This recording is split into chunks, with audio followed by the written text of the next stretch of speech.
I'll start with a point about emergency legislation. In 1998, after the bombing of Omagh, a bombing which left 31 dead and 220 injured, emergency legislation in the form of the Offences Against the State Act was amended.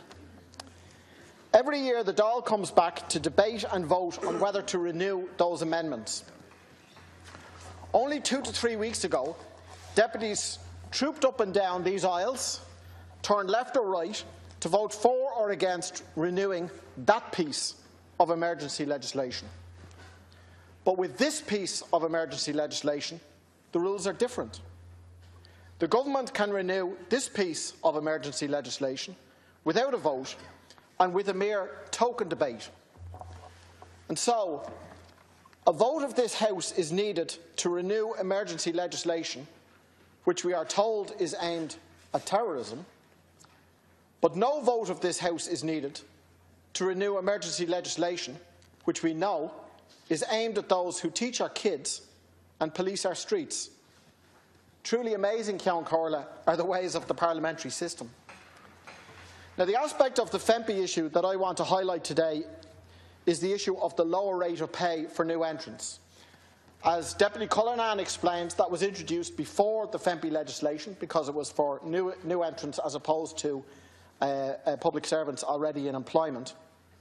But it is very much linked to this debate, given the way that the hands of trade unions are tied of fighting this rule while within the terms of the agreements that are underpinned by FEMPI. Now, the new entrance rates were introduced in 2011 and again in 2012 without consultation and without the agreement of young workers, workers generally, or their unions. It has been calculated that a primary school teacher with a 40-year career will lose out to the tune of €227,000 as a result.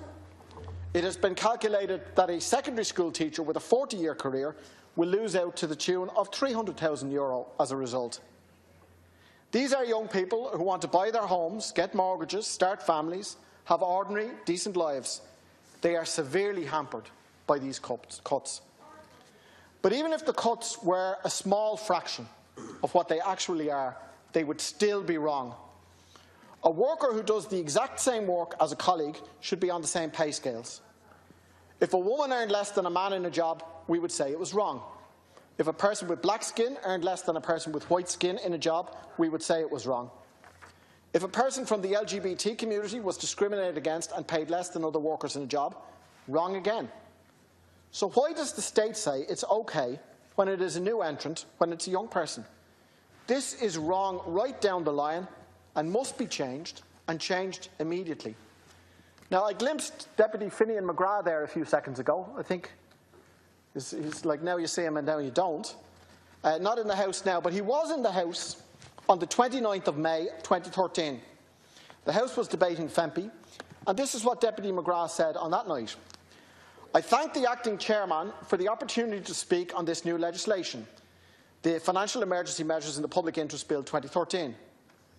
The bill is an attack on all public servants, and one should not beat around the bush. It will cause further hardship to all public servants and their families. And he went on to say, this bill is disgraceful legislation, and I will be voting against it.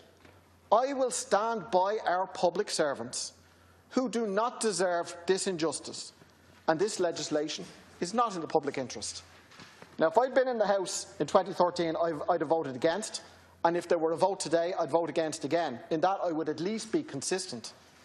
But what can we say about the bold minister who voted against in 2013 when there was a financial emergency and who lends his support for it in 2016 when the financial emergency is passed?